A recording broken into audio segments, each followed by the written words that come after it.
Negara-negara lain mungkin masih memiliki waktu bersiap-siap menghadapi skenario terburuk dari ancaman krisis iklim. Tapi tidak bagi Tuvalu. Tuvalu sudah kehabisan waktu. Seluruh daratan dari negara kepulauan ini terancam tenggelam karena naiknya permukaan air laut. Pada ajang Conference of Parties ke-27 yang diselenggarakan di Mesir bulan November kemarin, Menteri Luar Negeri Tuvalu, Simon Kofe, mengumumkan bahwa kondisi ini memaksa Tuvalu untuk menjadi negara digital pertama di Metaverse. Langkah ini dilakukan demi melestarikan sejarah dan kebudayaan Tuvalu, sekalipun nanti daratan negara tersebut akan tenggelam.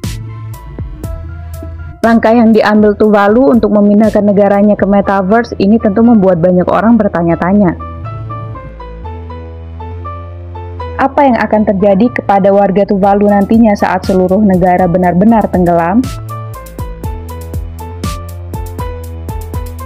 Tuvalu sendiri adalah sebuah negara kepulauan yang terletak di Samudra Pasifik, di antara Hawaii dan Australia. Dengan populasi sebanyak 11.000 jiwa, Tuvalu adalah negara terkecil keempat di dunia dengan luas wilayah sebesar 26 km persegi. Titik tertinggi di Tuvalu hanya mencapai 4,6 meter di atas permukaan laut, sedangkan permukaan laut di Tuvalu naik 2 kali lipat dibandingkan rata-rata global. Kondisi ini membuat Tuvalu mengalami risiko tenggelam lebih besar dibandingkan negara lain. Bahkan saat ini 40% wilayah ibu kota terendam air ketika air laut sedang pasang. Tuvalu diprediksi tenggelam sepenuhnya dalam waktu 50 hingga 100 tahun yang akan datang. Ancaman tersebut membuat Tuvalu memohon bantuan kepada dunia internasional sejak tahun lalu.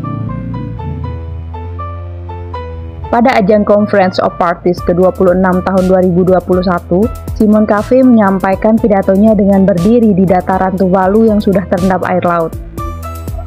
Video pidato Kofe berhasil menarik perhatian dunia.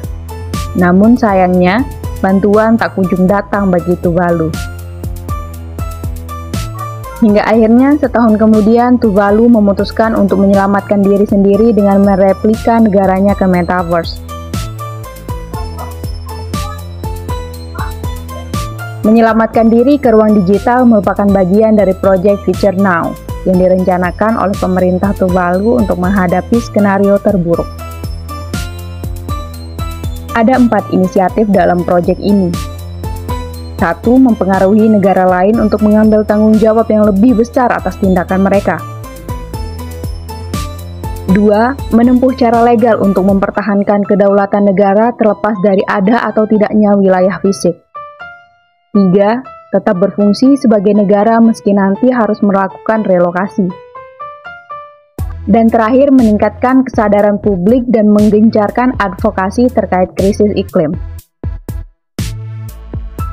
Dengan mereplikasi negara ke dunia digital, Tuvalu berharap sejarah dan kebudayaannya tetap bisa dipertahankan untuk generasi yang akan datang. Sebab, banyak generasi tua di Tuvalu yang tidak ingin pindah lantaran memiliki ikatan dengan tanah kelahiran mereka. Selain itu, menjadi negara digital juga menjadi cara alternatif untuk mempertahankan fungsi dan kedaulatan negara meskipun nanti wilayahnya akan tenggelam. Meski demikian, masa depan Tuvalu masih tak menentu, sebab dunia digital tidak akan bisa sepenuhnya menggantikan negara dengan wilayah yang lengkap. Apa yang dialami oleh Tuvalu sekarang menggambarkan realita pahit dari krisis iklim, yaitu kelompok yang berperan kecil dalam kerusakan lingkungan justru menjadi kelompok yang harus menanggung risiko paling besar. Meski Tuvalu ikut bertanggung jawab atas lingkungannya sendiri, tapi dampak krisis iklim yang mereka rasakan hari ini diakibatkan oleh emisi dari negara-negara lain yang jumlahnya jauh lebih besar. Dan yang lebih menyedihkan, negara kecil seperti Tuvalu harus menanggung risiko ini sendiri.